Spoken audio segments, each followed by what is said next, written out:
Pues buenas noches, bienvenidas a esta sesión especial de Historia de México. Recuerden que en el horario habitual no tenemos clase los miércoles, sin embargo, pues bueno, por estas pequeñas emergencias que hemos tenido, cuestiones fuera de lo común, pues nos vemos reunidos en esta ocasión especial. El tema que corresponde va a ser el de Conquista de México, que es un contenido que si ustedes lo checan en guías, libros, e incluso en cursos escolarizados, está muy mal abordado. Prevalecen muchos mitos, ambigüedades, cuestiones que además tienen que ver con ondas hasta como de sentido de inferioridad o de un nacionalismo así muy, muy chafa, ¿no? De, maldita sea, nos conquistaron, o la Malinche, los tlaxcaltecas, bueno, eso dificulta un poco el aprendizaje de este contenido. Lo que hoy vamos a recuperar es que, bueno, remarcar que la conquista de México Tenochtitlan va a ser uno de los eventos más importantes de la historia nacional, por el simple hecho de que aquí se comienza a ser esta combinación de lo que más adelante pudiera ser México.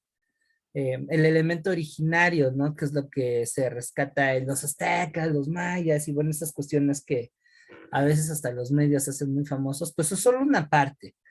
Y quién sabe si realmente haya una conexión directa, ¿no? Sobre todo pensando en que, pues, México es un país tremendamente diverso y no solamente existieron mayas y aztecas, sino un montón de comunidades. Entonces, pues ahí hay que matizar un poco de dónde viene el origen de nuestra cultura, que no solamente es una sola sociedad, sino son una enorme cantidad de ello y que ahí pues involucra mucho la parte de la geografía y no todos son iguales, aunque se diga lo contrario, ¿no? Y bueno, ya con la conquista de México Tenochtitlan, pues tenemos este otro factor que nos compone, que es lo occidental, más que europeo, lo occidental, que corresponde, pues bueno, a una forma de vida que querrámoslo o no, todavía mantenemos, ¿no? Esta cuestión de aspirar a un progreso, los valores que se heredan del cristianismo. A partir de este periodo histórico, pues vamos a tener la presencia de una religión que hasta la fecha es importante, la religión católica, la idea de la propiedad privada, en fin, un montón de cosas que definen a la cultura occidental y que van a traer consigo lo que van a hacer los conquistadores españoles, que por cierto en esa parte de Europa también está pasando un buen de cosas bien interesantes, ¿no? Entonces ahí se va a conformar apenas lo que se definiría como México. Y digo apenas porque en el periodo colonial, que espero que podamos abordarlo en esta misma sesión, pues van a combinarse otros factores, ¿no? Ahí la parte de la cultura es algo muy, muy bueno. Entonces, lo que vamos a ver a continuación es una perspectiva general, pero más cercana a lo que fue esta cuestión de la conquista, que incluso me atrevo ahí a cuestionar si realmente es una conquista, porque pues bueno, la América prehispánica o lo que le correspondería en la actualidad a México, pues no se conquistó a raíz de la caída del Imperio Azteca, sino fue un proceso mucho, mucho más largo, ¿no? Y además que va a tener diferentes matices. No en todos los casos hubo una violencia, no en todos los casos hubo un sometimiento total, incluso hubieron regiones en donde los pueblos indígenas resistieron por mucho, mucho, mucho tiempo. Entonces eso hace que sea un poquito más interesante y compleja esta cuestión de la conquista, ¿no? Eso sí, la sesión que hoy vamos a ver, si bien va a ser distinta a la que habitualmente se encuentran, eh, no va a dejar de lado los posibles datos que pudieran aparecer en el examen de historia de México de selección de la UNAM. O sea, aunque me gane ahí mis ganas de historiador, de plantarles una cuestión un poquito más atractiva, pues no dejo de lado que uno de los objetivos pues es la preparación del examen, que por cierto, estamos oficialmente a un mes, un día del inicio de esos juegos del hambre que venían por acá por mi barrio, ¿no? Entonces, como objetivos de la sesión, pues uno, que es muy importante para que ustedes le cachen mejor a esta trama, es identificar las condiciones que propiciaron ese proceso de conquista. Aunque me gusta más el término de invasión, fíjense. La otra es comprender el papel espiritual, que eso es algo que luego se deja de lado, pero la evangelización va a ser un elemento muy importante en este proceso, ya que va a funcionar desde eh, un mecanismo que va a consolidar esta dominación hasta un vehículo de transmisión de la ideología de la cultura que traen los europeos y que paulatinamente se va a ir adoptando la población que allá habita estas tierras y por supuesto pues también tiene que ver la parte de los valores, la moral, la idea de obediencia, bueno, tocar el papel de la iglesia y particularmente la conquista espiritual es fundamental para entender incluso por qué como sociedad aún tendemos a ser algo conservadores y tradicionales, ¿no? Ahora, esto lo abordo desde la historia, no me lo tomen tampoco como un ataque directo hacia la Iglesia Católica, y esto lo aclaro para no herir susceptibilidades o que me estoy poniendo en contra de ciertas creencias. Y bueno, al final de la sesión, pues vamos, bueno, de esta primera parte de la sesión, va a ser identificar las bases que este hecho va a dar para la conformación de la Nueva España, que es así como se le va a conocer al territorio mexicano durante el periodo colonial, ¿vale? Entonces, hasta aquí hay dudas, preguntas, comentarios. No, profesor, sin ninguna duda. Perfecto. ¿Los demás, chicas? No, profesor, no hay duda. Muy bien. Entonces, vamos a comenzar. En primera instancia, pues, ¿qué es lo que comúnmente llamamos como conquista de México Tenochtitlan, o más recientemente en algunos círculos, invasión? Pues básicamente se refiere a la campaña militar que van a emprender los europeos para dominar la capital del Imperio Azteca. Y aquí fíjense que estoy diciendo cosas que ya comienzan a llamar la atención. Si ustedes oyeron atentamente, no me refería a españoles. Y esto es porque para cuando se da este proceso, lo que hoy conoceríamos como España también apenas estaba terminando de cocinar. No hacía mucho tiempo la península ibérica estaba conformada por varios reinos cristianos independientes que en algunas ocasiones pues, andaban asociados para sacar a los árabes de allí. Y esta idea de nación que hoy entenderíamos, pues allá todavía no cuajaba. De hecho, va a tardar un poquito en cuajar. Entonces, realmente los que vinieron a España, perdón, a América y particularmente a México Tenochtitlan, pues van a ser de ciertas regiones de la península ibérica que más bien se identificaban de acuerdo a su reino de origen. Ya el mote de los españoles llegó después y bueno, aquí también nos enfrentamos a una pequeña problemática derivada de una mala enseñanza de la historia, ya que a nivel básico no se tocan esos temas.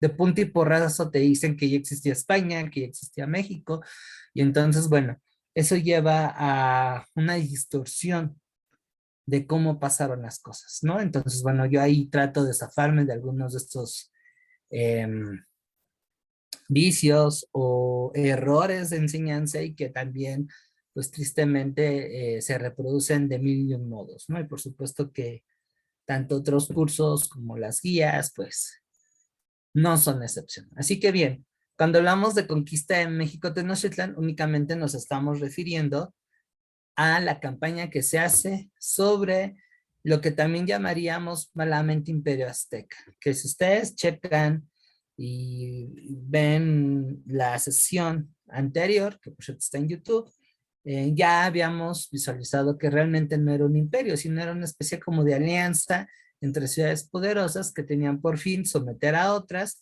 y más que expandirse territorialmente, sacar tributos. Es una cuestión así también medio distinta a lo que habitualmente pensamos. Y que pues es sí, muy diferente a un proceso ya más tradicional propiamente de conquista y sometimiento, como lo hicieron estos compas que venían de Europa en el siglo XVI, y por supuesto lo que ocurría antes, ¿no? Pensamos en el Imperio Romano, por ejemplo. Entonces aquí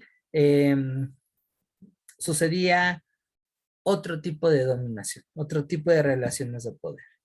Que por cierto, eso va a ayudar a entender por qué se dio de esa manera la invasión y por qué los indígenas que estaban en contra de los aztecas, pues van a tener un papel clave, que por cierto también va a ser disminuido. ¿Ok? Entonces, ¿queda claro a qué nos estamos refiriendo como conquista de México Tenochtitlan?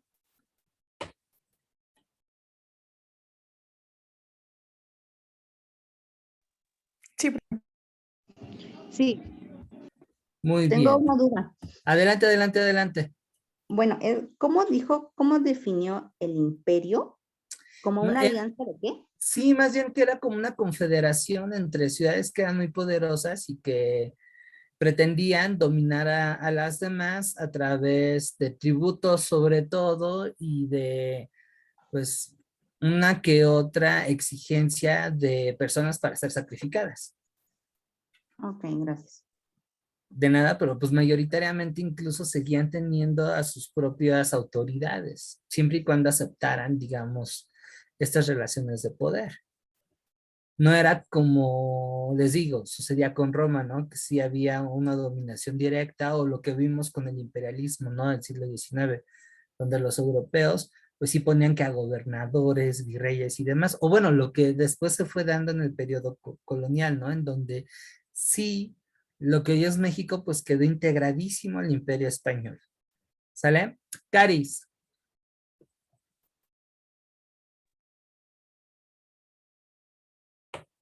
Caris, te escuchamos.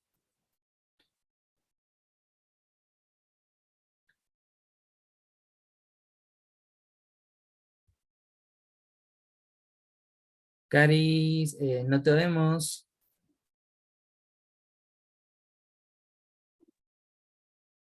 Hola, Ahí estás. con razón. Que más bien sería una confederación, como de Sí. estados que Europa decide colonizar. No, bueno, Mm, se trata de invadir, ¿no? Más bien. ujú, sí, aunque les digo que hay que también irse con matices, porque también no es una No es toda Europa. confederación como tal.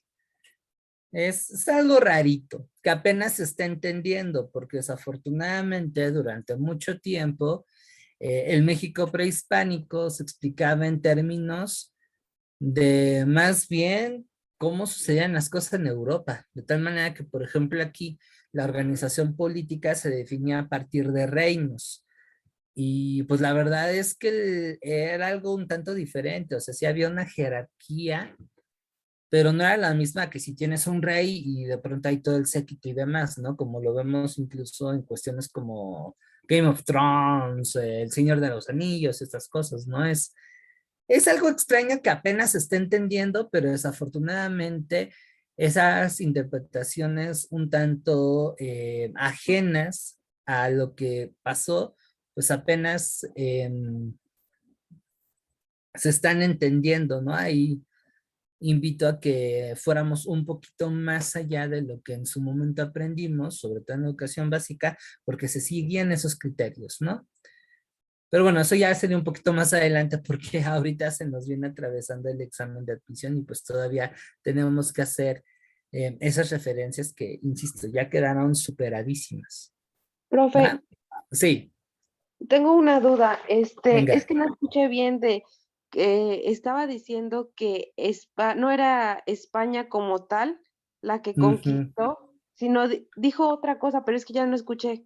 Ah, mira, lo que pasa es que al momento en que se da la conquista, en España apenas estaban integrando en lo que se conocía como una monarquía nacional. Es decir, que todas las regiones que integraban el reino se asumían como parte de una entidad más grande que la de sus lugares de origen o sus regiones de nacimiento. Eso era algo que apenas estaba cuajando en España. Entonces no pudiéramos hablar relativamente de España como tal, sino más bien Castilla, León, que bueno, ya más o menos se empezaban a juntar a raíz de que expulsan a los árabes, que se dan el mismo año que cuando se descubre América. Ahí apenas están empezando, y con el matrimonio de Isabel y Fernando.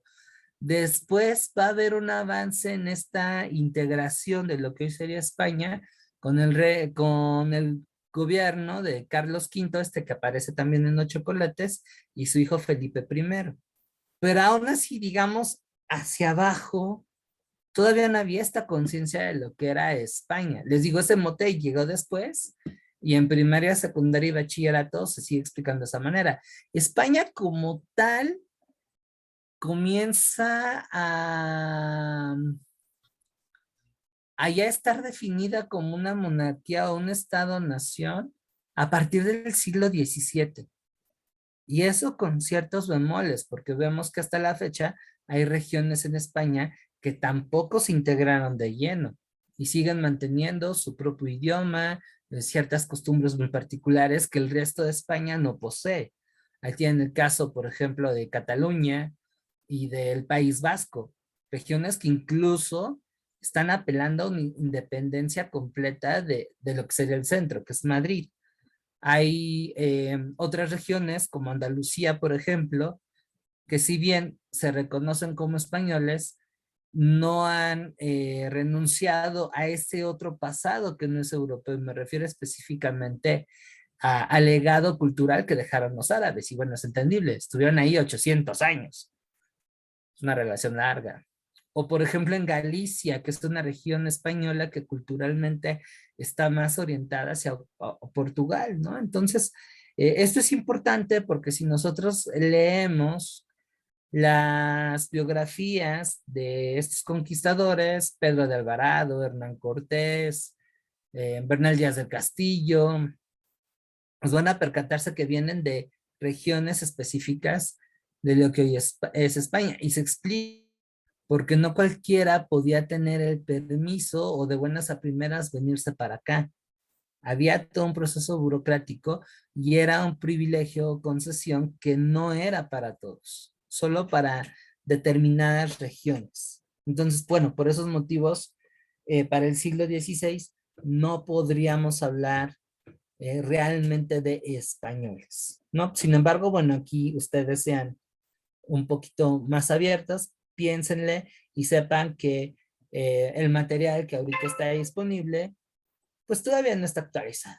Y si nos referimos a la parte del examen, pues todavía mucho menos. O sea, tarda bastante en involucrar estos, digamos, avances o nuevas explicaciones a nivel básico, ¿no? Entonces es muy probable que en el examen, y es seguro que en las guías y los manuales que hay ahí para prepararse para el examen, pues se tengan a consideración esta versión un tanto ajena de lo que fue la conquista, que haya conceptos o categorías que no van, por ejemplo, la parte de los españoles, ¿no? Entonces ahí ustedes tienen que, digamos, saber adaptar para no confundirse.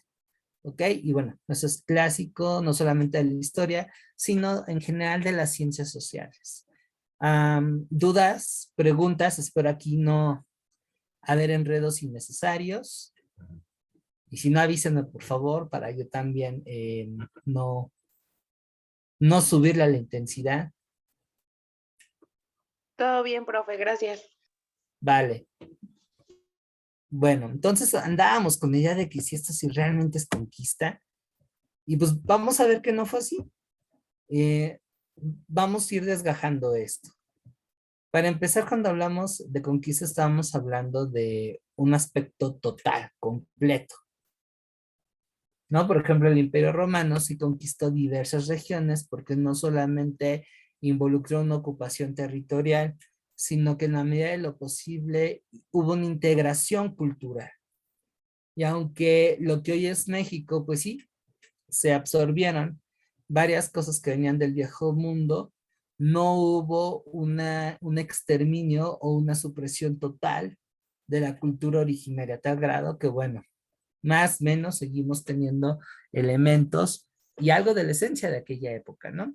Otra cuestión también muy importante es que no nada más fueron 300 europeos malolientes con armas de fuego quienes de punta y porrazo vencieron ejércitos de miles y miles y miles de guerreros. Que por cierto, muchas de estas sociedades habían hecho de la guerra su forma de vida. No, o sea, aquí hubo un papel muy importante de parte de otros pueblos que por diversos motivos estaban en contra de la Triple Alianza, más que de los aztecas de la Triple Alianza. Entonces hay que tomar muy en cuenta cómo estaban las relaciones políticas acá en Mesoamérica en aquellos años, porque eso nos ayuda a comprender por qué hubo un montón de señoríos que no solamente salían a Cortés, sino que prácticamente le arman el plan de la batalla, involucran a los soldados, proveen de alimento a las gentes y se rifan a los guamazos. Entonces, capital el papel que hacen, por ejemplo, tlaxcaltecas, huejotzincas, totonacas, para esto de la invasión, ¿no? Y también hay que tomar en cuenta, y ya se los había dicho en unos momentos, que no es lo mismo hablar de la conquista de México Tenochtitlan, que se dio entre 1519 y 1521, a lo que ocurrió en Yucatán, en donde hubieron pueblos en los que tardaron literal siglos en ser sometidos y hubieron regiones del sur que los españoles de plano no movían, no pisaban ahí, sabían cómo les iba. Otro tanto sucedió con el norte. Entonces, nos vamos a centrar en la parte del centro. Y esto, pues bueno, tiene una intención, porque como la identidad de México se construyó alrededor de los aztecas, pues todo lo que ocurrió fuera de esa trama, pues sencillamente tiene una importancia secundaria, se puede omitir, ¿no? Y eso, bueno, también nos lleva a ir reflexionando en cómo se fue construyendo esta cuestión de la conciencia nacional. ¿Sale? De tal manera que, bueno, adoramos al indígena del pasado, nos sentimos muy orgullosos de ellos, los admiramos, pero cuando de pronto escuchamos a otros pueblos, y más los que viven en el presente, pues los miramos con rechazo, ¿no? Entonces, bueno, para ir un poco cuajando las cosas, nos citamos en el siglo XVI y vamos viendo que para aquella época la Triple Alianza está en un proceso de expansión, de sometimiento hacia otros señoríos. Se dice que incluso los aztecas, o mejor dicho, la Triple Alianza llega hasta lo que serían los límites con Guatemala, o sea, bastante lejecitos de Tenochtitlan, y al norte casi hasta lo que sería Guanajuato. Ahí digamos que acabaría, ¿no? Entonces, chocar con otros sistemas de alianzas que pues no se van a dejar, algunos defendiendo su autonomía, otros siendo abiertamente la competencia. Es decir, que hubo otra confederación que en esos momentos también se están expandiendo, tal es el caso de esta alianza que albergaba a los totonacas de Veracruz, los cholultecas de Puebla, los tlaxcaltecas de Tlaxcala sí existe, y los huejotzingas de Puebla. Y ahí se van a ir sumando otros pueblos. No de a gratis son ellos los que de cierto modo van a apoyar a Cortés. Cortés, hagan de cuenta que era el compa que al final pone su firma para que lo integren al equipo para entregar el trabajo, ¿no? Eso era lo que estaba sucediendo aquí en Mesoamérica. En Europa estamos empezando lo que se conoce como la modernidad. Por aquellos años está dando lo que se conoce como el Renacimiento, que es una especie de resurrección cultural, o mejor dicho, pues sí, un renacimiento, una vuelta a las raíces culturales de Grecia y Roma. Se comienza a poner al hombre como centro del universo, a construir las bases de la ciencia moderna. En el plano político, pues estamos hablando que se está acabando el sistema feudal y se están comenzando a integrar estas regiones en reinos nacionales. Aquí ya empezamos a hablar de Francia, de Gran Bretaña, de lo que sería España, pero para el siglo XV están habiendo procesos integradores. Es decir, son como panquecitos que apenas están terminando de cocer y están a unos minutos o a un corto tiempo de salir del horno. Así está, ¿no? Entonces, mucho tiene que ver el hecho de que en 1453 los turcos otomanos toman esta región, destruyen lo que era el Imperio Bizantino y cortan las redes comerciales que Europa Occidental traía con lo que es el Lejano Oriente. Entonces, la suma de todos esos factores va a llevar a que algunos reinos, entre ellos Castilla y Aragón, que específicamente son los que apoyan a Cristóbal Colón, pues busquen nuevas rutas geográficas para llegar a la India. Y en una de esas, pues bueno, se descubre América. En este punto, una de las primeras zonas que se van a colonizar y en donde va a haber literal un genocidio de las comunidades que ahí habitaban, pues era el Caribe. No de a gratis, Cuba va a ser de las primeras colonias que van a tener los castellanos y desde ahí se van a lanzar otras expediciones para explorar el resto del continente.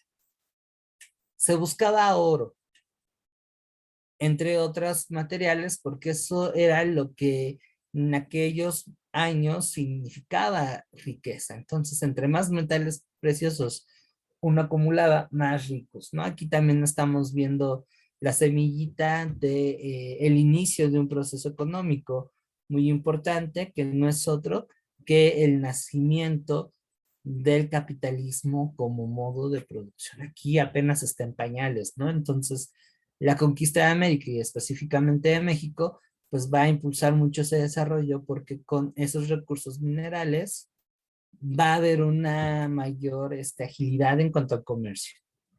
Y aquí entendemos por qué los europeos y particularmente eh, los conquistadores que provenían de la península ibérica estaban tan interesados en el oro. ¿Sale? Entonces, bueno, de Cuba van a salir 3 expediciones entre 1517 y 1519 a buscar tierras con más riquezas.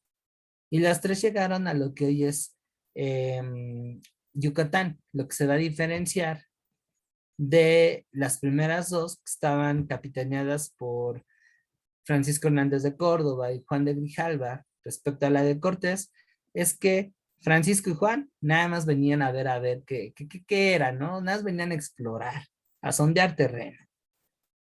Pues acá me contaron el chisme de que había una tribu bien poderosa con un montón de riquezas, pero pues nada más vengo a tantear el terreno. Cortés no, Cortés sí ya tenía preconcebido que venía para quedarse, venía para invadir, ¿no? Entonces esa era la diferencia. Y aquí lo interesante es que cuando Cortés comienza a tener sus primeros pininos en este lado del continente, va a tener una relación muy variada con las poblaciones de aquí.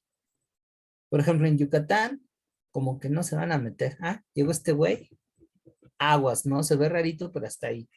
A lo más, Cortés contacta a 2 náufragos que en un viaje previo, por ahí quedaron varados. Uno era Fraile, Jerónimo de Aguilar, que sí se va a sumar a él y va a ser su intérprete.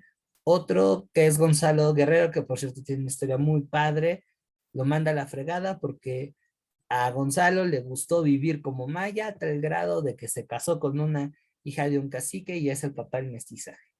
Si vieron a Avatar, hagan de cuenta que este brother es como el compa que se termina uniendo a la tribu esta de los azules. Ese no fue el nombre de esos seres. Y de hecho tiene mucho parecido la historia de de este compa con Gonzalo Guerrero. Es muy interesante y se las recomiendo cuando tengan un chancecito. Bien, después de eso va a ir a Tabasco, en donde tiene un encuentro militar con una tribu de la zona, que muchos dicen que Cortés ahí ganó, que los caballos, los perros de guerra y el pólvora. No, la verdad es que las armas de fuego todavía eran muy rudimentarias. O sea, no estamos hablando que eran como 50 rambos contra ahí 20,000 indígenas. La tecnología militar de los pueblos indígenas tampoco no era tan atrasada, o sea, se ha probado que un guamazo con estas espadas que ocupaban, que tenían como dientes de obsidiana, pues sí podían achatar una armadura de acero y si eran capaces de rebanar la cabeza de un caballo de un solo tajo. O sea, aquí estamos hablando que también era gente muy fuerte. Y también otra cuestión, ¿no? De los dioses. Esa es una mala interpretación de las fuentes. Entonces, lo que hace Cortés respecto a esa tribu es que después de tener una batalla en donde además quedan parejos, lo que hace la tribu es te doy tributos, te doy comida y lárgate, güey. No te quiero ver en estas tierras. Y Cortés, que era un foráneo, que no tenía para la despensa, que dependía de las provisiones que pudiera agarrar en el camino, pues obviamente le convino. Y en ese punto es en donde viene la Malinche, ¿no? La Malinche también, una persona que fue esclava, pero que además era sumamente inteligente porque conocía las relaciones políticas de los pueblos de la zona. Te hablaba 3 idiomas y aprendió muy rápido español. Entonces, es una persona que pues, está resentida con Tenochtitlan porque, pues, los aztecas habían invadido su comunidad, ¿vale? Ahora, tampoco no quiere decir que lo tomen como si fuera una venganza. Tomen en cuenta que Melin, sin al ser mujer, pues tenía muchas desventajas, ¿sale? Caris. ¿Por qué a la Malintzin se le pone en una luz tan negativa? Porque aparente, es que eso viene de esta mala explicación que se hace del tema. Se tiene, se tiene digamos, la idea común o popular de que todos ellos, sin ser mexicanos, ya se asumían como mexicanos. Mm, Cuando vemos que no es así. Es más, el mismo término de conquista está muy extraño. ¿Cómo conquistas algo que todavía no existe? Para empezar, ¿Y insisto, por qué le México, pusieron así? ¿mandé? ¿Por qué decidieron tomar la denominación de conquista en vez de invasión? Invasión del territorio. Porque ahí viene esta justificación y desafortunadamente desde ahí también se comienza a consolidar tanto lo que es una cultura mexicana un tanto tradicional, que es la que de alguna manera todos aprendimos en la escuela, hasta la justificación de una raíz específica. Lo cual, pues bueno, niega que lo que hemos visto, ¿no? Aunque sea aquí a cuentagotas, que es una diversidad enorme. Y que México pues todavía no existía, eran una serie de tribus que competían, que se aliaban, que a veces se llevaban bien, que a veces se llevaban mal, pero cada uno era una historia diferente, era cosa aparte. No se reconocían como integrantes de un Estado-nación. Eso llega después. Y aquí la cuestión es que se ocupa la Malinche y desde ahí se construye un arquetipo de que es una persona que traiciona a los suyos, pero vuelve a lo mismo, o sea, para empezar, Malinche está en una situación de muchas desventajas. Mujer, esclava, originaria de una comunidad que fue derrotada por los aztecas, y además con elementos que Cortés supo aprovechar, el dominio de los idiomas. Y ya al final, pues bueno, dentro de su contexto, pues, tuvo que participar, ¿no? Porque O era muy sea, adaptable, ¿no? pues más bien yo la vería como parte de las estrategias de sobrevivencia. Entonces, no se la crean de que, ay, Malinche fue a traicionarnos, para nada. O sea, vean las circunstancias específicas del personaje y el contexto que le tocó vivir. Y sobre todo, traten de entenderlo en función de lo que pasaba en aquella época, no del sentir que actualmente pasamos. O sea, es un mundo de distancia y de diferencia. Y eso es lo que tristemente no se procura cuidar a la hora de tocar estos temas. De ahí que hay una distorsión y pues, la construcción de mentirillas, ¿no? Bueno, ¿alguna otra cosa que quieran comentar? ¿Alguna duda? ¿Algo que les haya llamado la atención? Profe, pues Sí. yo nada más quería como que explicarle lo que entendí para ver que me diga si A sí. ver, venga. Como tal, México no estaba consolidado, entonces estaban los aztecas, los tlaxcaltecas, las diferentes, ¿no? Las Ujú. diferentes civilizaciones. Entonces, ahorita de lo que toca el tema de la Malinche, se puede decir que no es como que traiciona a México, como algunos dicen, porque cómo va a traicionar algo que ni siquiera estaba todavía consolidado? Y aparte de eso, ella estaba, em, pues si lo ve uno, estaba como que siendo esclava de otra civilización, que Ujú. lo único que hizo fue sobrevivir y irse con quien le tratara menos mal. Bueno, yo lo veo así. No, y estás en lo correcto. Y bueno, ahora sí que tampoco le fue tan bien con los españoles. A la pobrecita la casaron 3 veces. Fue amante de Cortés, con quien por cierto tuvo una relación ahí medio tóxica. No, no, no, no, no, más que otra cosa, la pobre Malinche o Malinche, pues la vivió mal. Hay un documental muy lindo de la UNAM sobre el desarrollo de su persona y creo que es de lo más decente que hay. Aquí la cuestión es que a partir de su figura, pues se construyó todo un estereotipo para referirse a la gente que prefiere a alguien extranjero a lo que, a lo que es de aquí. Y bueno, por supuesto que eso ha servido también para discriminar, para demeritar algunas cosas, pero sí, le cachaste bien. Profe, yo Sí. leí un libro que se llama Huesos de lagartija Mm, y y ahorita con lo que está diciendo de la clase, ujú. le quería preguntar si sí va, o sea, si ese libro sí cumple con lo que está contando ahorita, o sea, no es Ajá. tan fantasioso. Ok, bueno, ahí hay que considerar algunas cosas que me parece que toqué en el curso de comprensión lectora que tuvimos en diciembre, que fue en donde nos conocimos. Y si no, lo vuelvo a recuperar y me parece que también lo voy a retomar un poco en Lite. Hay que aprender a diferenciar el sentido y los objetivos de cada texto. En el caso de Huesos de Lagartija, es una novela, es literatura. No está obligada, como si fuera un texto de historia, a tener una documentación así muy rigurosa de lo que pasó y bueno, vaya, lo que yo estoy haciendo aquí, ¿no? Cuestionar.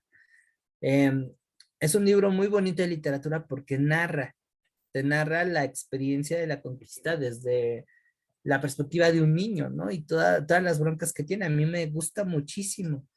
Lo que también le rescato, y eso no es algo que sea constante en los libros de literatura que tomen temática histórica, es que está bien documentado. O sea, el compa que se aventuró a hacer Huesos de Lagartija, sí se leyó un montón de libros de historia, sí se nota que el brother incluso hasta tomó por ahí cursos que tenga que ver con arqueología y esas cosas, porque sí es muy preciso en cuanto a cómo narra la vida en México Tenochtitlan. Es un libro con buenos argumentos y que además es bastante ameno a la hora de relatarte lo que ocurrió. El Sí, y es choque. lo que le iba a decir de que todo lo que está comentando, o sea, se puede decir que viene casi en la novela, viene así escrito. Entonces, yo decía, quizás no, como tal, no sucedió esa historia que narra la novela, pero en cuanto a los datos y cosas que narra, pues sí va muy a la par de lo que está diciendo ahorita en la clase. Sí, justo.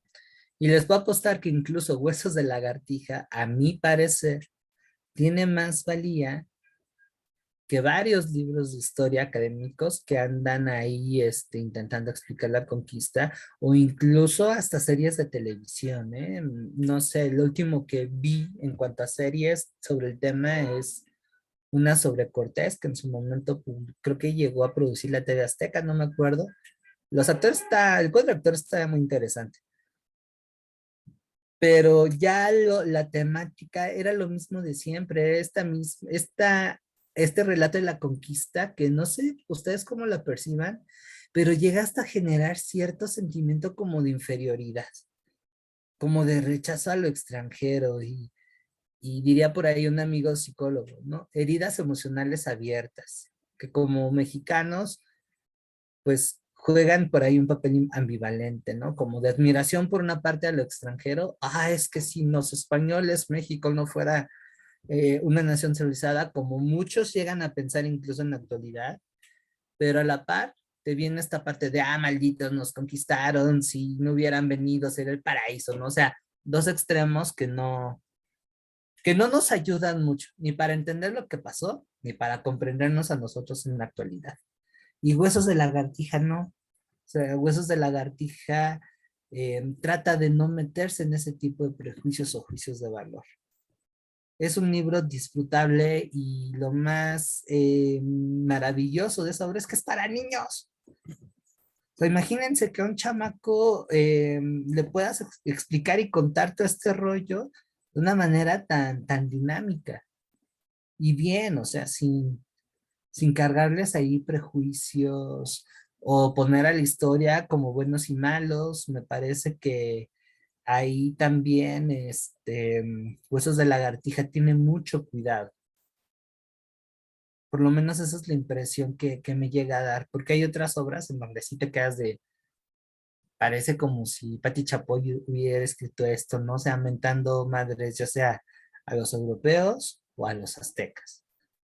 Y me parece que ese no es oportuno para entender lo que está ocurriendo, para acercarse a él. Pero bueno, sí, es buen material, Huesos de Lagartija. ¿Sale? ¿Alguna otra cuestión que quieran agregar? Está bueno el chismecito. Ojalá que tengan ahí su cafecito con las galletas.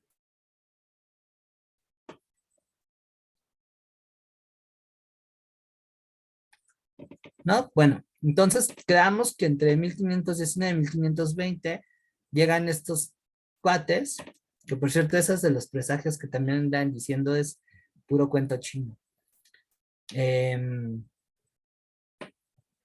Se topan con algunas comunidades de aquí y van a tener diferentes relaciones. En algunos casos se van a agarrar a guamazos, en otros viene la negociación, y aquí hay algo muy importante: comienzan a detectar objetivos en común, objetivos que llevan a que en algunos casos, como el de los tlaxcaltecas, comiencen a generar alianzas, que no fue la primera. De las primeras alianzas que comienzan a tejer los europeos son con los totonacas de el centro y norte de Veracruz, cuya capital va a ser Zempoala, y pues esa alianza va a estar tan firme que hasta le casan a la hija del cacique con Cortés. E insisto, no es una cuestión de sometimiento, están viendo a los europeos como un posible recurso que pueden ocupar contra sus rivales. O sea, algo que también casi no se toca, pero que me parece muy valioso, es que la gente aquí tenía su propio plan. Es más, me atrevo a decir que incluso ocuparon a los europeos para esos fines.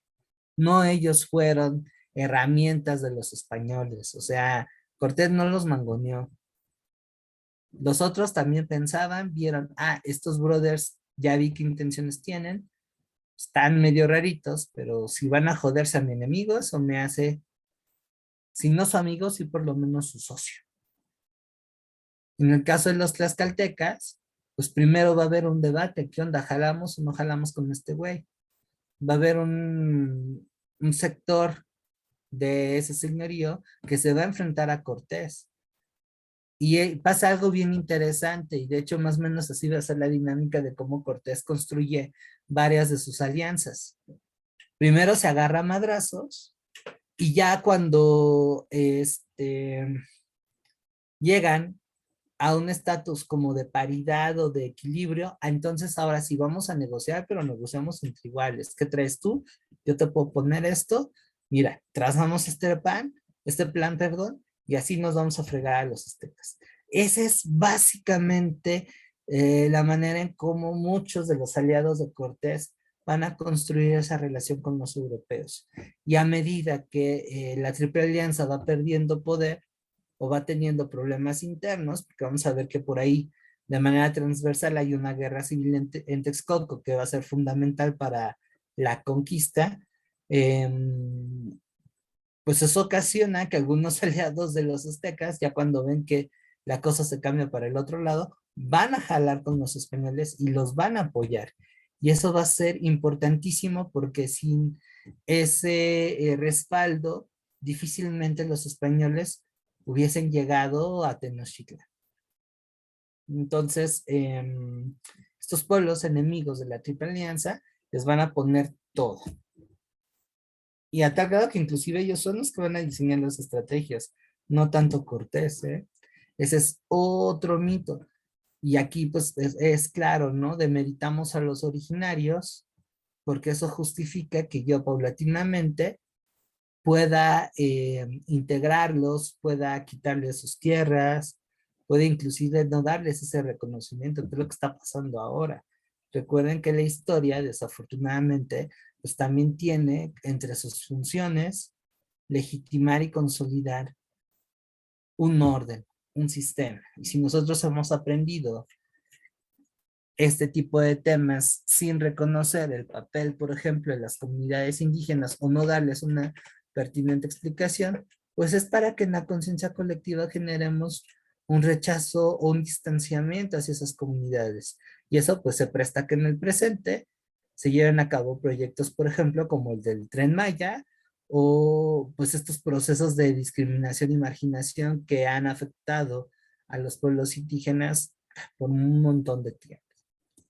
¿Sale? Entonces ahí vemos que esto pues sí tiene una utilidad y que todo tiene una razón de ser. ¿Va? ¿Dudas, preguntas, comentarios?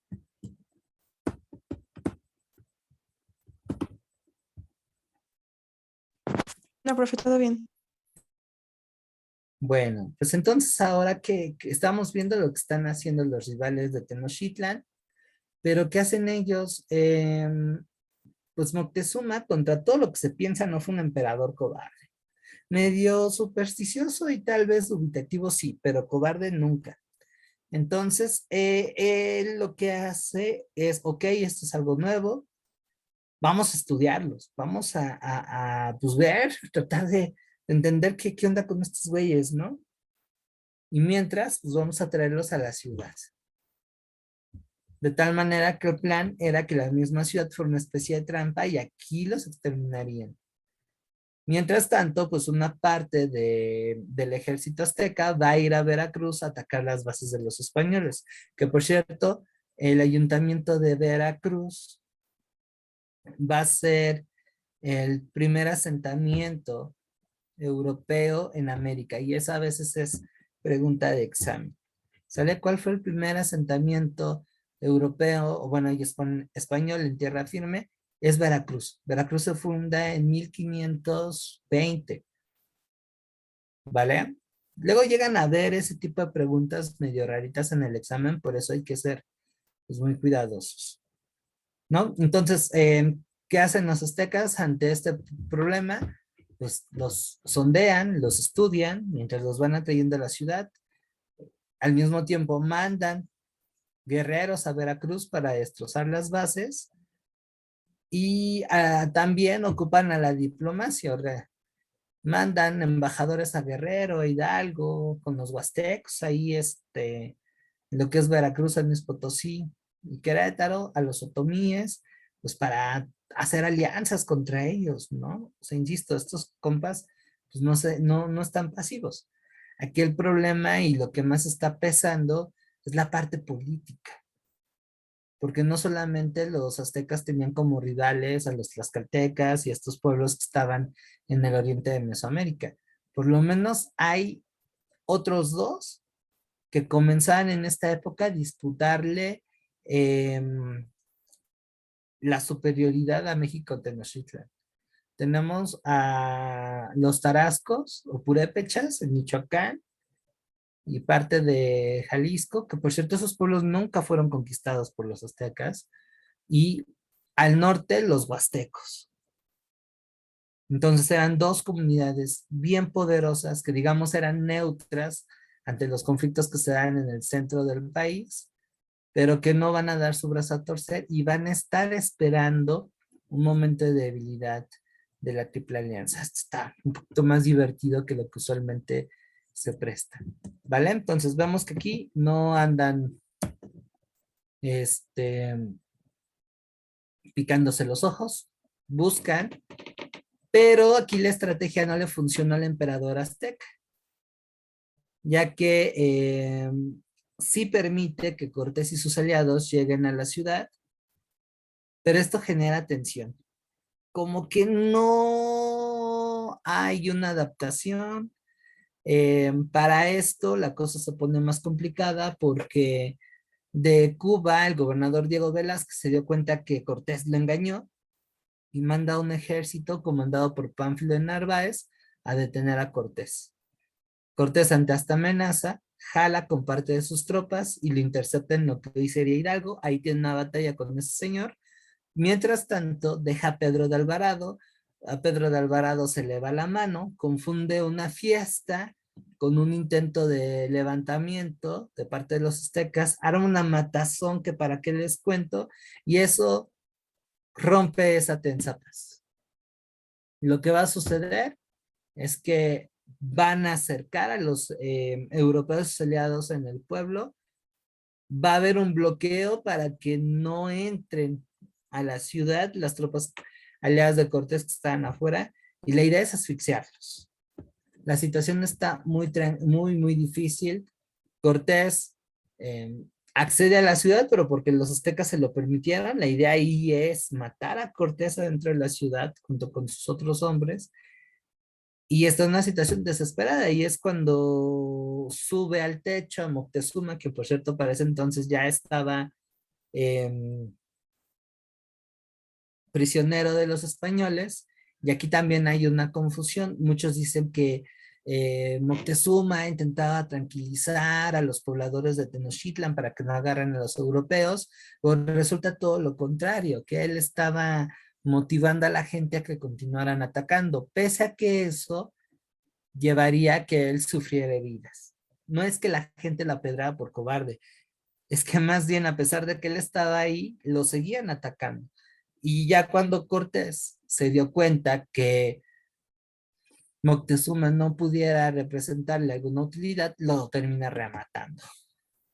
Y es cuando sube Cuitláhuac, Cortés se percata que de plano no pueden mantenerse ahí, ya había agarrado parte del tesoro de los aztecas, y en la noche pues intenta salir de la ciudad, cosa que no ocurre, ya que los aztecas en la madrugada se percatan, lo van a acorralar en un punto que está, para los que viven en Ciudad de México, entre lo que es el Metro Revolución y el Metro Buenavista, no muy lejos de Insurgentes Norte. Es una avenida muy grande para quien anda ahí en el interior de la República.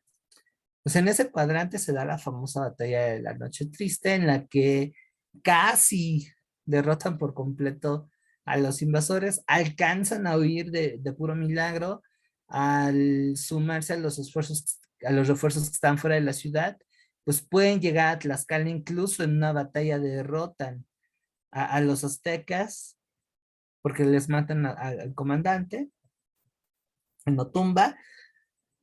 Se salvan por poquito los invasores europeos y se van a recuperar en lo que es Tlaxcala. Ahí Cortés, que miren, lo que sea, cada quien tiene un cierto grado de inteligencia, el compa, la verdad. Estudia mejor al enemigo y cambia de estrategia. Lo comienza a acercar de poquito en poquito, de tal manera que ya sea o extermina a la gente que se mantiene aliada de los aztecas, o definitivamente se lían con ellos. Por ejemplo, el caso de Xochimilco es muy interesante porque Xochimilco durante mucho tiempo fue un respaldo de Tenochtitlan. De hecho, de Xochimilco iba alimento para Tenochtitlan. Y al momento en que Cortés llega con sus tropas al sur del Valle de México, intenta someter a los Xochimilcas, al principio va a haber una batalla que acaba en empate. Se iban a dar unos encontronazos entre Xochimilcas y europeos tremendos, pero sucede lo que les comenté hace unos momentos. Ya en ese estado de igualdad, la gente de Xochimilco dice, no, pues ahora me conviene estar con Cortés porque Tenochtitlan no tarda en caer. Y le voltean bandera a los de Tenochtitlan, de tal manera que es Xochimilco quien le pone la mayoría de los barquitos que va a ocupar Cortés para atacar por agua a Tenochtitlan, que recordarán es una ciudad que está en medio de un lago. Y son esas embarcaciones xochimilcas, trajineras de guerra, que van a servir para cortar el agua a la ciudad.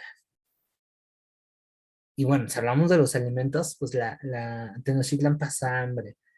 Además de eso, otro factor que va a provocar que la ciudad caiga va a ser la viruela. Si algo le va a poner en la torre a los aztecas, no son las armas de fuego, ni eran tantas. Y más estaban medio chafas. Son las enfermedades que tuvieron.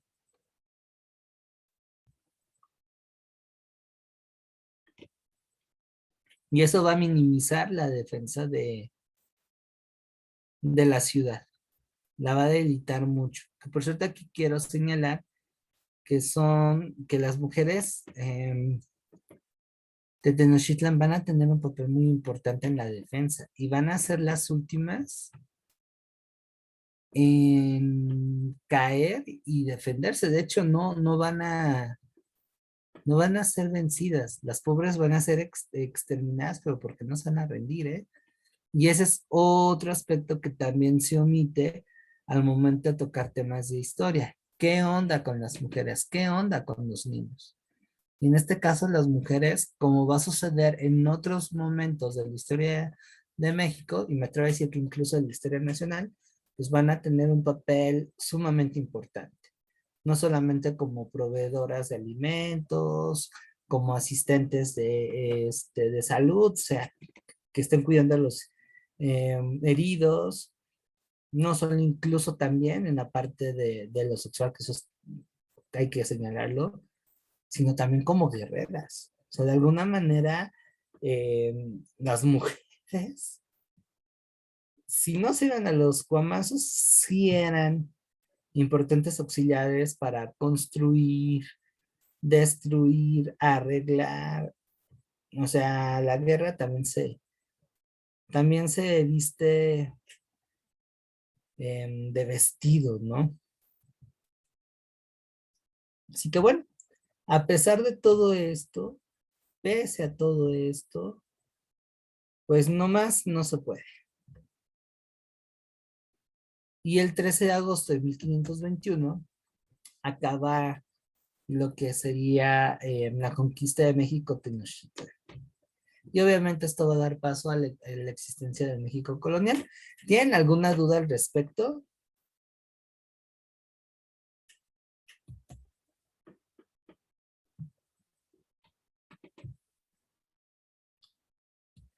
¿Algún dato que quieran corroborar? Ah, por cierto, el último Tlatoani que va a defender Tenochtitlan, pues va a ser Cuauhtémoc.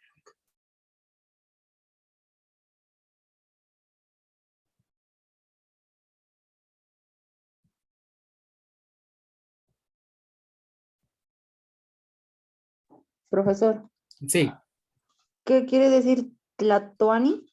Tlatoani es el título del gobernante de los aztecas, que por cierto se ha mal traducido como emperador. No significa Tlatoani portavoz. Así que los aztecas asumían que sus gobernantes eran portavoces de los dioses y sus representantes. No eran realmente reyes como lo entenderíamos tradicionalmente. Les digo, está extraña ahí cómo se organizaba. Pero eso significa Tlatoani, portavoz. Y por ahí en algunos textos les llaman güey Tlatoanis, que significa gran portavoz. O sea, güey es un prefijo náhuatl que significa grande o gran. Caris, Entonces se puede decir que eran como los portavoces de Dios o algo así. ajá, Interesante. sí, ¿Y se cómo se interesa. regían en su jerarquía?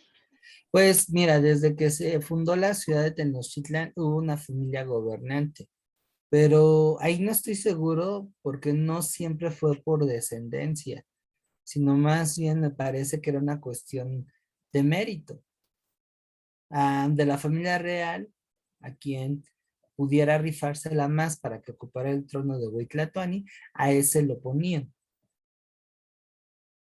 Y los otros de todos modos llegaban a ocupar cargos de importancia, pero en otros señoríos aledaños a Tenochtitlan, por ejemplo, Cuitláhuac, que antes de ser Huitlatoani, Tenochtitlan, antes de ser su gobernante, él era señor de Iztapalapa.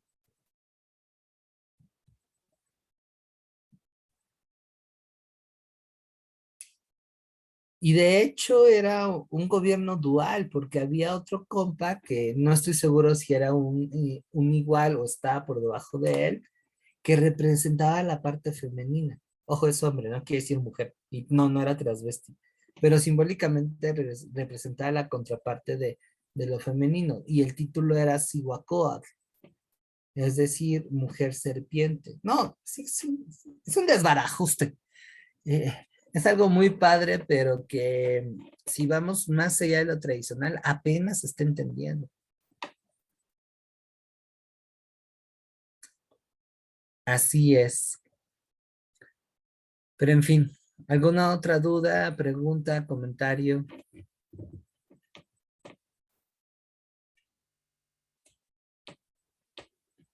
Yo sí. Adelante, Angélica. Moctezuma, ¿qué fue?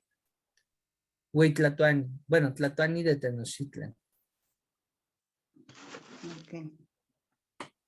Lo matan, meten a su carnal, que es Cuitláhuac, se muere de viruela, y el último creo que es primo o sobrino de ellos. Cuauhtémoc, no estoy seguro si era primo o sobrino.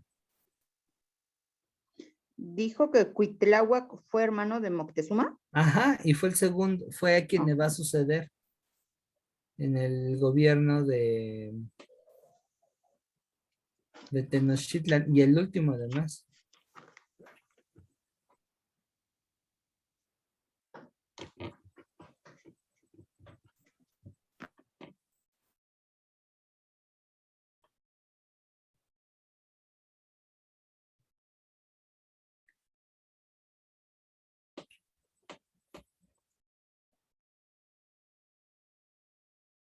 Sí, como ven.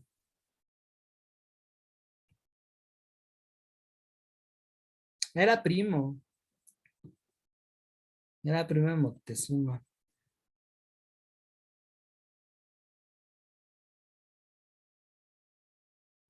¿Y a quién le queman los pies? ¿A él? ¿A Cuauhtémoc? Ujú. Ok.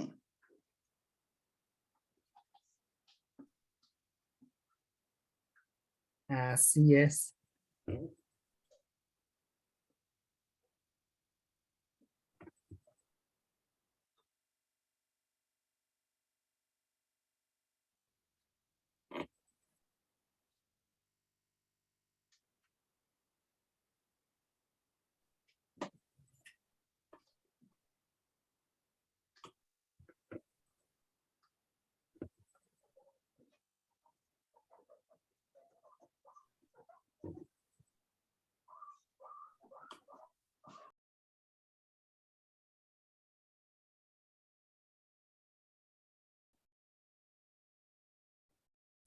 Muy bien. Entonces, bueno, para ir culminando con este tema, el proceso de conquista, no acaba ahí, sino que es un poquito más complejo y extenso de lo que habitualmente pensamos. Como les decía, en algunos casos va a haber una negociación y aquí les digo que la evangelización va a ser muy importante porque a la par de aceptar la fe cristiana, también de alguna manera hubo una integración y una absorción a lo que va a ser la colonia de la Nueva España. En otros casos va a haber una confrontación violenta. Respecto a lo primero, pues hay que ser también realistas. Hubieron pueblos indígenas que asumieron y notaron ciertas ventajas al ser anexados por los españoles y dijeron, va, güey. Eso sí, jugando con ciertos privilegios. Y hubieron otros que no. En el caso del norte, por ejemplo, vamos a ver que va a ser mucho más difícil. Y ya en el periodo colonial también tiene que ver que no fue tan colonizado como el centro y el sur, pero tiro por viaje había bronca, ¿eh? Y las comunidades ahí eran mucho, mucho más belicosas, no estaban acostumbradas a poderes centralizados y obviamente eso implicaba que iban a resistir a la ocupación española. Y vean, por ejemplo, esa lámina.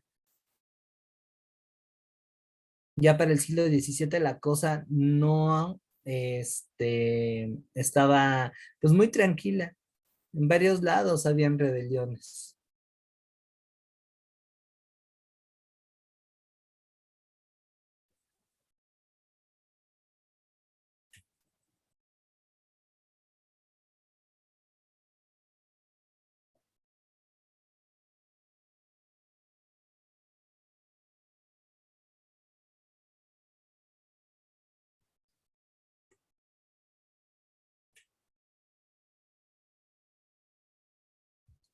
¿Sale?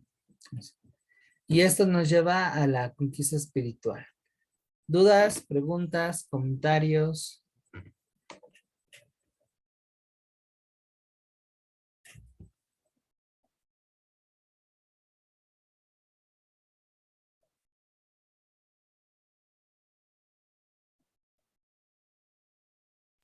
Todo No, bien, profe. profe.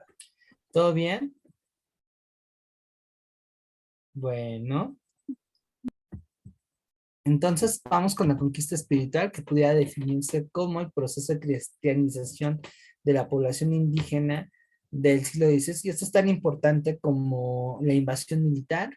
Incluso en algunos casos llegó a ser mucho, mucho más redituable en cuanto a resultados. Y esto se debe a los diferentes usos que tuvo. Políticamente va a facilitar el allanamiento y la instalación del sistema virreinal, el reconocimiento a la autoridad española, y bueno, aquí incluso hasta hay una analogía: si hay un Dios en el cielo, debe de haber un solo gobernante en la tierra, y ese gobernante es el rey de España.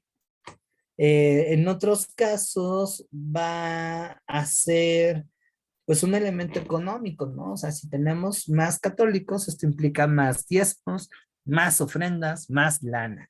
Y eso le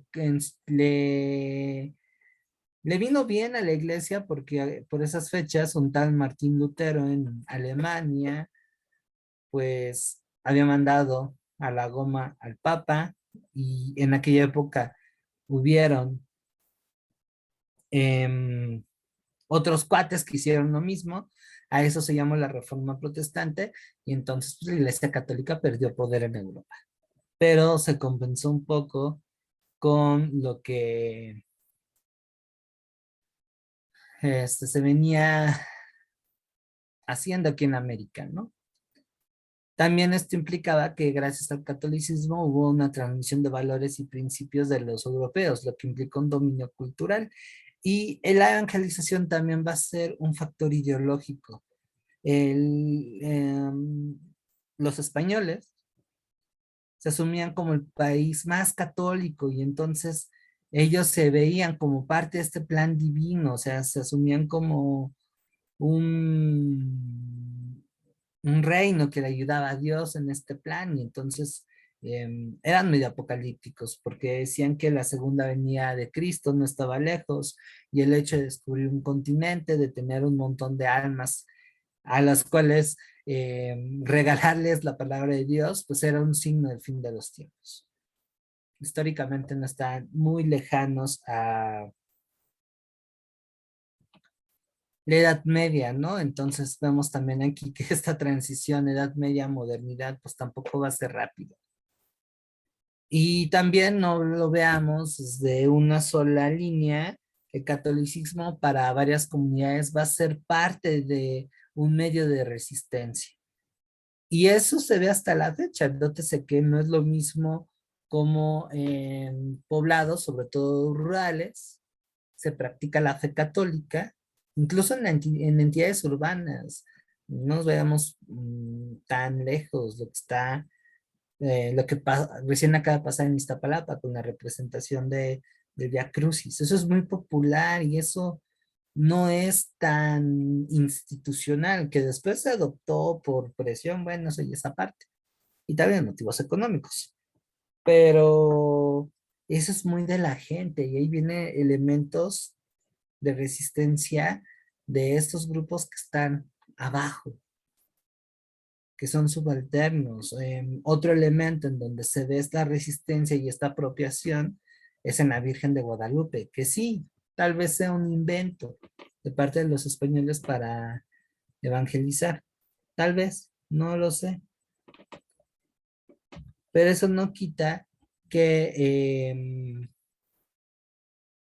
los mismos indígenas, a partir de Guadalupe, pues construyan una identidad colectiva, una apropiación de símbolos. Eso es algo muy fascinante que se ve en historia, ¿no? Y en general en ciencias sociales.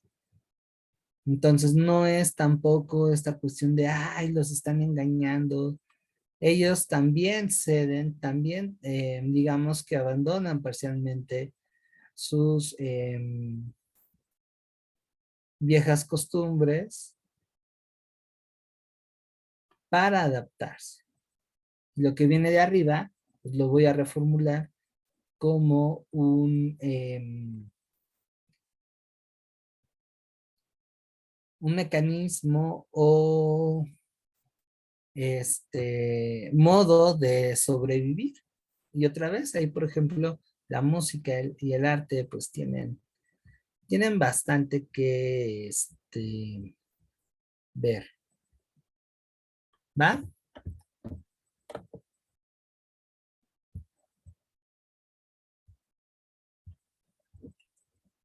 Pues no es que lo permitan, es que se los imponen. Imagínense si la Iglesia Católica se pone muy rígida y no acepta la manera de vivir el catolicismo como lo hacen los barrios, los pueblos y las colonias populares. Se les va un buen de influencia y de dinero, sobre todo en contribuciones.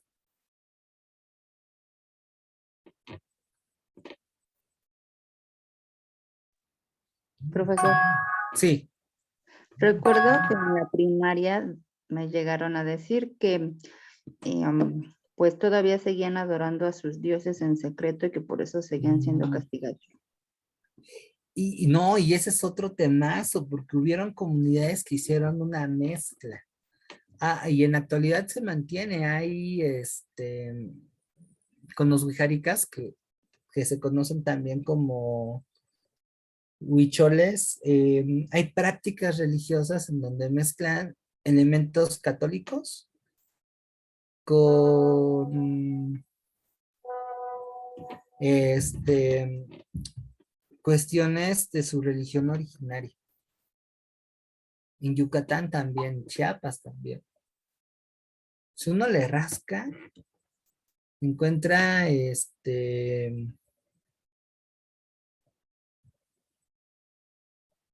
encuentra cosas bien interesantes.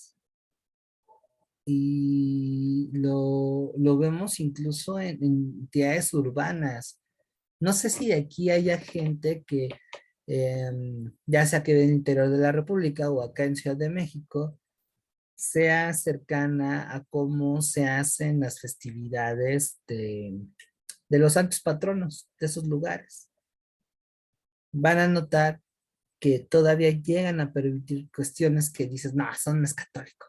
Por ejemplo, en provincia, no recuerdo bien en qué pueblito, hay una costumbre que se hace antes del día de San Juan, que es en donde aparentemente inicia la época de lluvias, en el que este pueblito va a los campos, se oficia una misa, se pone incienso, se bendice el campo, las herramientas, hasta ahí pues dices, va, ¿no? Te la compro. Pero después de eso, el pueblo se agrupa según edades y que estés con gente de tu mismo porte. Para que entre mediodía y la noche en ese campo, el pueblo se esté dando en la torre. O sea, literal se están pegando a sangrar. Y pueden ser entre hermanos, primos, mejores amigos, compadres, comadres. Se dan, pero se dan sabroso. Tienen la creencia, y esto parte desde orígenes prehispánicos, que la sangre fecunda la tierra. Y que si no hay esta ofrenda, van a tener malas cosechas. Y ojo, a pesar de que se dan con todo, después de que pasa eso, la gente se termina hablando y son tan cuates como siempre.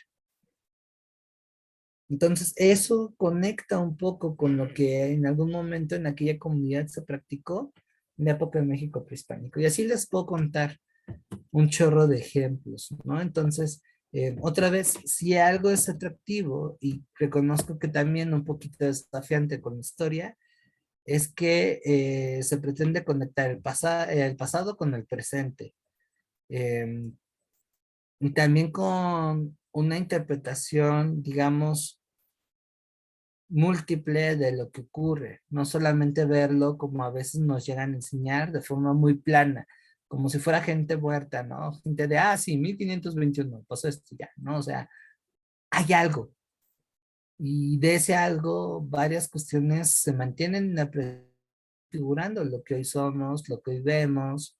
Bueno, ya cuando estemos en colonia, que no sé si ahorita nos dé tiempo, que nos llevamos un poquito más de rato en esto, pero vamos a ver cómo ahí en colonia se van construyendo las cosas.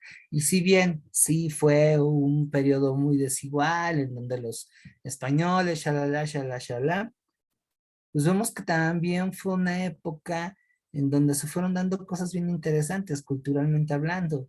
La creación de nuevos platillos, la incorporación de nuevos recursos económicos, tanto agrícolas como ganaderos, la música, bueno, Colonia, dejando de lado un poco lo político, porque está un poquito de flojera, llega a ser muy atractivo porque ahí se van cocinando varias cosas que hoy somos. Las leyendas también dicen mucho al respecto, así como también algunas limitaciones. ¿Sale? Entonces, de hecho les voy a dejar un ejercicio para Ay, no, es que mañana vamos a ver. Bueno, igual y lo hacemos en vivo. Le damos un poquito más de espacio a Colonia y hacemos un pequeño ejercicio. Lo voy a preparar mañana. ¿Vale? Bueno, para ir cerrando, tenemos con la conquista espiritual, hay que tomar en cuenta las primeras órdenes religiosas que van a llegar y van a impulsar este proceso de evangelización. Esto sí, chéquenselo bien porque llegan a venir preguntas en el examen al respecto. Van a ser 4 órdenes religiosas las que primero van a llegar. Los frailes, los órdenes franciscanos, dominicos, agustinos y jesuitas van a pertenecer a lo que se conoce como el clero regular, que es el clero que pues va a andar en la calle y predicando.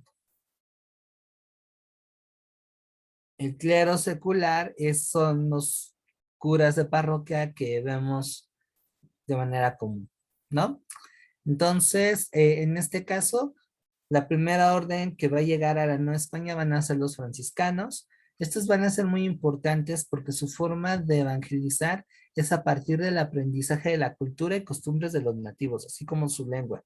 De hecho, gracias a ellos, como Bernardino de Sahagún, es que tenemos la recuperación de varios acontecimientos que sean en el México prehispánico, pero bueno, al final no los tenemos que tomar con la literalidad de las palabras porque ya tiene una visión europea, ¿no? Sesgada. Pero al final, pues sí, nos ayudan a identificar, pues, qué pasó antes. Bernardino de Sahagún es uno de los representantes más em, relevantes de los franciscanos. Después van a llegar los dominicos que se van a encargar de la Inquisición, van a escribir crónicas de cómo se fue dando la conquista, las relaciones, algo que también hacen los franciscanos, y se van a lanzar a evangelizar el sur, Chiapas, Yucatán, figuras importantes de esta orden religiosa, pues está Bartolomé de las Casas, quien es defensor de los derechos de los pueblos indígenas frente a los españoles y que llegó a ser obispo de Chiapas. Es muy interesante la historia ahí de Bartolomé, porque empezó siendo encomendero, empezó siendo soldado y terminó de fraile. Está como para una novela la historia de Bartolomé. Luego están los agustinos, que va a ser la tercera en llegar, son medio aburridos. Van a evangelizar lo que es Puebla, algunas zonas de Michoacán y el occidente del país. Y los jesuitas van a ser los últimos en llegar. Ellos van a evangelizar el norte de la Nueva España. Se van a meter a donde nadie. y se van a encargar de la educación, pero de la educación de élite, o sea, de los grupos privilegiados españoles y en menor medida criollos. ¿Sale? Y bueno, van a ser muy importantes en la historia de la educación aquí en México los jesuitas, de las órdenes religiosas más interesantes que tiene la Iglesia Católica. ¿Sale? Entonces, bueno, esto sería todo lo de conquista. No sé si hay alguna duda, pregunta, comentario, algo que quieran agregar. Bueno, estos son recursos complementarios que os pueden ayudar muchísimo. Conquista de México, Tenochtitlán y el proceso de conquista, pues son a nivel bachillerato. Les va a servir muchísimo para repasar para el examen. Este es un documental de 6 capítulos donde les digo que ofrecen los nuevos avances en cuanto al estudio de la conquista, cuestionan la parte de la conquista. Son 6 capítulos de 1 hora cada uno, pero no se sienten. Esto como complemento les puede ayudar muchísimo. Los documentales de la UNAM, que son estos 3, Gonzalo Guerrero, Hernán Cortés y Malintzin, pues les puede dar una dimensión mucho más amplia del proceso de la conquista, además de que son buenos documentales ahí los que hace la UNAM. Y por último, pues la película de Nuevo Mundo, que da una visión pues menos romántica de la conquista. Está buena, a mí me gusta. De hecho, en su momento fue censurada. Y pues obviamente, Huesos de Lagartija. Eso también a manera de complemento. ¿Dudas, preguntas, comentarios? ¿Qué les pareció el tema? Sí tengo una duda. Adelante, Angélica. Dijo que los dominicos evangelizaron el sur y los franciscanos. El centro. Ah, ok, gracias. De nada. Ellos van a estar en el centro del país. Y en Veracruz también. De hecho, de donde yo soy, donde vivo, que es Xochimilco, la parroquia fue construida por los franciscanos. Por acá anduvo Bernardino de Sahagún, por cierto. Y el santo patrono es un santo representativo de esa orden, San Bernardino de Claraval. Si ustedes van a Coyoacán, la iglesia de San Juan Bautista, que está en la explanada del centro de Coyoacán, donde todo el mundo ahí va a pasear, también es franciscana, y ese está bien padre porque si ustedes entran en los laterales del templo, está pintada la historia de la Orden de San Francisco hasta la llegada de México. O sea, algo así como un cómic que nos van contando ahí qué pasó. Está muy padre. Coyoacán, bueno, para quien no sea de la Ciudad de México y casi no conozca esta monstruosidad urbana, pues está ubicada al sur de la ciudad, está muy fácil acceso y es de los lugares más representativos. A mí no me gusta mucho porque siempre está lleno de gente. Pero bueno, esas son dos iglesias que son franciscanas y que se hicieron durante el periodo de la conquista. Quizá sería un buen ejercicio, un poco para descubrir de dónde son, pues que pregunten qué onda con las iglesias, a qué orden pertenece, cuándo se construyó y quizá les puede llevar a conectar la historia del lugar en donde viven con pues esta trama o esta narración más grande que es la historia de México. Y quizá por ahí también sería un puente para poder entenderle mejor esta clase de temas. ¿Sale, vale?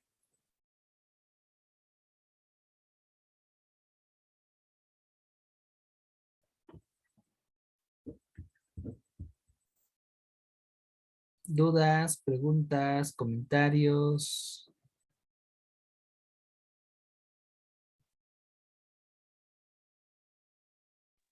No, profesor. Muy bien. ¿Algo que quieran agregar?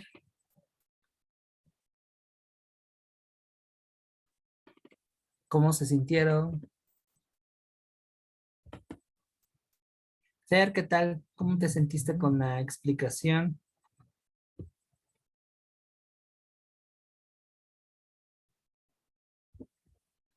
Alexa, que también te andas ahí recuperando un poquito. Cuéntenme cómo vamos.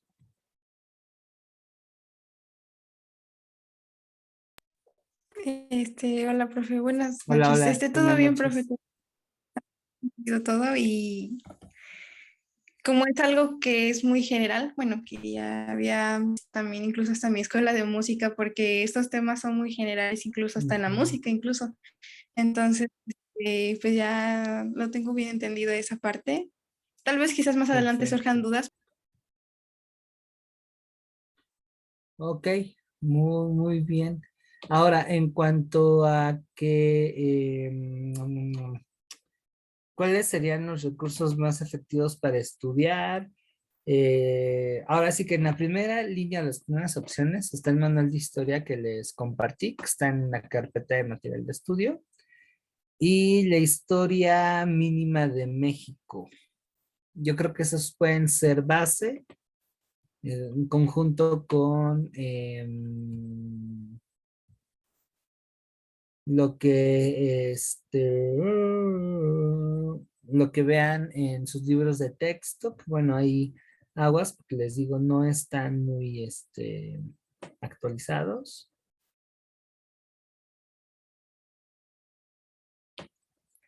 Y ya a manera de complemento, pues estas nuevas visiones, ¿no? El documental de Batalla por Tenochtitlan. También hay un libro que sí se llama y que es muy bueno, Batalla por Tenochtitlan. De hecho, se los adjunté en en la bibliografía complementaria. ¿Cuáles otros les dije? Ah, bueno, el de portal académico CCH es de lo más decente que puedan encontrar, no solamente en cuanto a historia, sino otras materias. Por ejemplo, en español también ayuda mucho. Explótenlo. Exploten esa página, el portal del CCH, portal académico cch.unam.mx. Ahí explórenlo. Eso vale más que la mayoría de las guías que están disponibles. El problema con las guías, más allá de que estén actualizadas o no, es que contienen muchos errores. Y en algunos casos el nivel de investigación es insuficiente, feo. Hasta las más famosas como siglo XXI, con Amat, Prepárate, tengan cuidado. Sí sirven para algunas cosas, pero no los tomen como artículos de fe o como material base. Yo pienso que ahí hay otras referencias.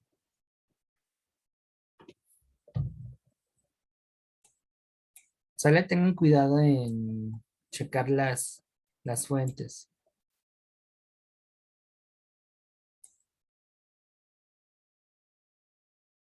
Ah, yo espero no haber dado tantas vueltas como lo comentas en tu otra experiencia.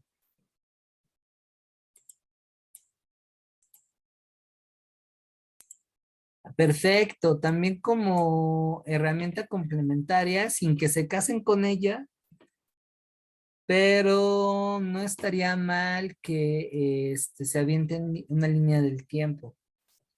Las líneas del tiempo sirven para ubicar, son como nuestros mapas de qué pasó. Entonces, eso también puede llevar a introducir. Y además de que va a permitir organizar cronológicamente los acontecimientos, que eso luego llega a ser un tanto complicado por lo que les digo, ¿no? Esta relación entre lo que es pasado presente. ¿Ok? Una línea de tiempo está bien, jueguen con colores, eso también es muy, muy importante.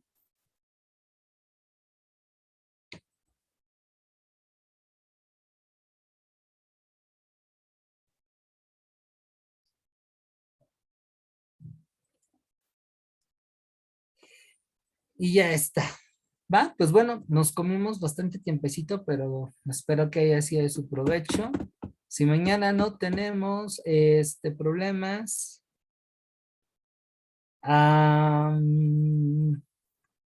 vamos a continuar con la parte de colonia. Voy a preparar un ejercicio en donde voy a involucrar la música y se los trataré de enviar en la tardecita, ¿sale? Ese ejercicio lo vamos a realizar en línea, ¿va? Además para hacerlo más dinámico. Y lo que pretendo es que también echen mano de habilidades como interpretación de discurso, que va de la mano con comprensión lectora, razonamiento. En la medida de lo posible voy a aventar a hacer ese tipo de dinámicas, donde además me agrada porque pues, echo mano de la música, porque eso es lo que básicamente van a tener que hacer en el examen. Leer bien, interpretar, razonar y ya lo último es aplicar lo que estudiaron. Si no tienen buenas estrategias de estudio encaminadas a ocupar esas habilidades, van a tener problemas. Y vuelvo a recordarles que ojo con la memorización. Sí hay algunas cosas que deben sí o sí tener en la memoria, pero si se casan con el mito de que memoria igual a aprendizaje, van a estar fritas. Porque para empezar son muchos datos. Y ese es uno de los elementos que hace que el examen de admisión sea impasable. Son muchos datos. Más fácil comprender que memorizar. Y si ustedes se saturan, su cerebro va a colapsar. Y ahorita no es el momento para eso. Es cuando menos deben de hacerlo. Ok. Segundo, si el examen, como se habrán dado cuenta, y el próximo lunes van a tener una probadita de ello desde su servidor, eh, es capcioso, el memorizar en exceso no les va a llevar a aplicar bien lo que estudiaron.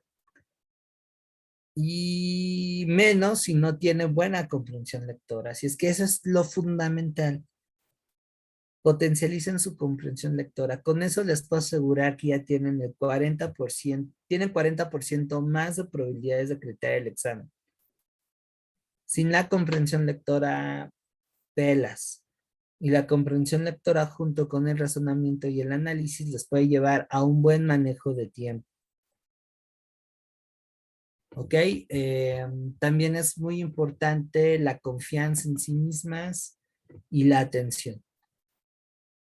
De ahí que esté preocupado que ya a un mes del examen, pues podamos tener la oportunidad de hacer ejercicios de examen de simulación, ¿ok? Porque eso también va con el fin de evaluar los nervios. De ahí que ahora, más que en las dos anteriores experiencias, pongan sus cámaras el día lunes. Si ponen sus cámaras, nos acercamos un poquito más a una simulación de lo que va a ocurrir a partir de la segunda mitad de mayo. Justo a partir de un mes. Un mes. Un mes, un día. O un mes, ahorita checo bien. Y necesitan a manejarlo. Sí, un mes, un día. Necesitan manejar bien esa cuestión que tristemente también en otros lados no se toma consideración o no lo abordan de manera oportuna, y el estrés, el no estar sensibles a este manejo de nervios, al desconfiar de uno, hace que pues se colapse. ¿Va? Angélica. Sí, profesor, ¿qué cree que, por ejemplo, de que le dije que ya hice el examen en línea de Ajá. la UAM, el del poli va a ser también en línea? Y algo que pasa que, pues, si alguien tiene, como se tenía que, en la UAM, por ejemplo, se tenía que tener Zoom y a la vez el programa donde está el examen, o sea, todo el tiempo nos están viendo y escuchando. Si alguno de los otros compañeros tenía alguna duda, algún problemita, Ajá.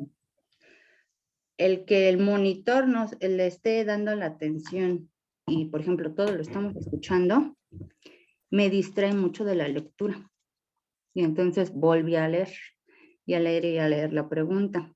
Lo que no hice y no pensé es bajarle al volumen, pero no sé si eso también iba a afectar, por ejemplo, mi micrófono, porque de repente nos están hablando a cualquiera y teníamos que estar mostrando nuestra mesa donde estamos trabajando para que corroboráramos que no hay, pues estamos haciendo mal uso con alguna libreta o algún dispositivo. Entonces eso es lo que, por ejemplo, a mí me restó segundos o minutos.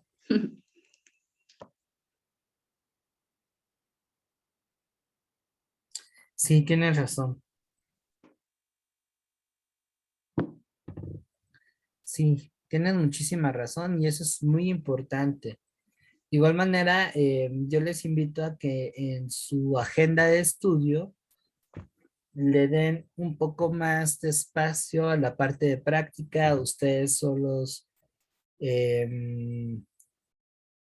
bueno, solas, perdón, vayan cronometrándose, porque eso les va a permitir tener sensibilidad también en cuanto a manejo de tiempo.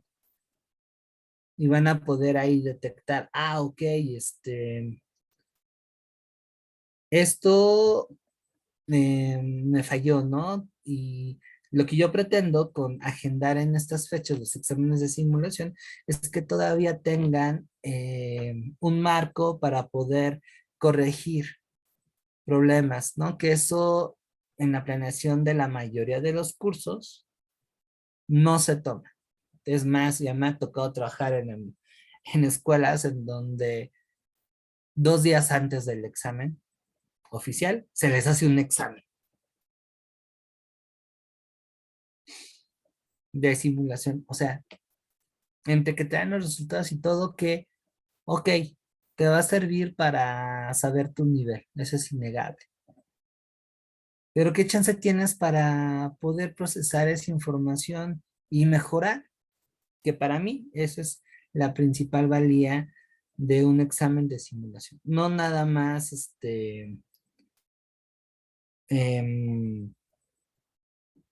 saber cuántos resultados ya sacaste, sino en qué, en qué materias te está costando trabajo, cómo, qué tanto tiempo te está saliendo reactivos como comprensión lectora, como matemáticas, por ejemplo, este,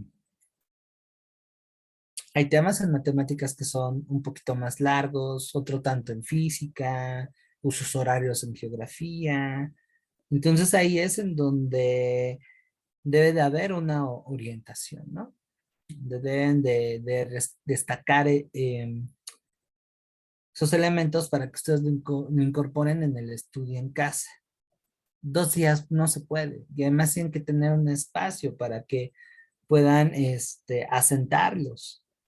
De ahí mi idea de hacer un cuarto examen en la 1 de mayo, porque del 1 al 12 pues van a tener más chance de trabajarlo, ¿no?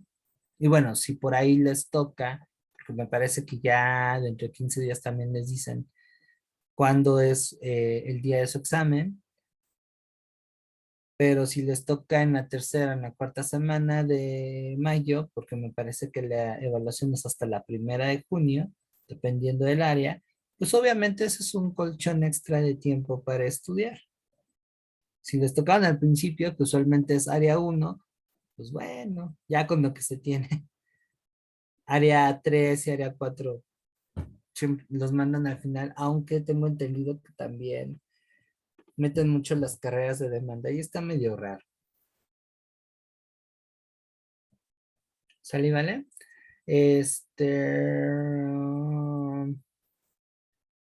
¿Qué otra cosa quieren comentar?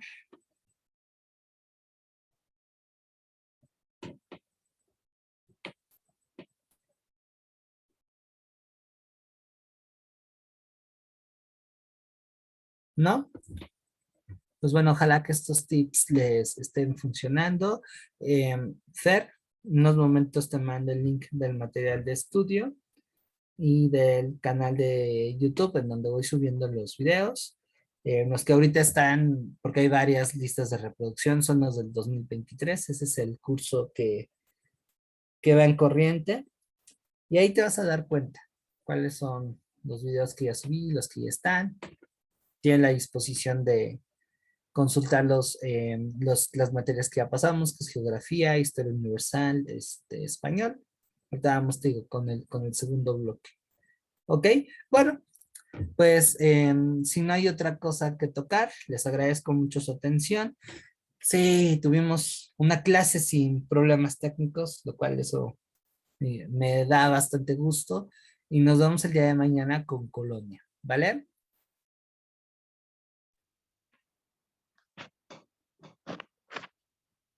Ok, profesor. Bueno, cuídense mucho, descansen, Ah, bye, Gracias, hasta igualmente. mañana, bye, Gracias, profe. Buenas noches. bye, buenas noches, Bien, buenas noches, bye.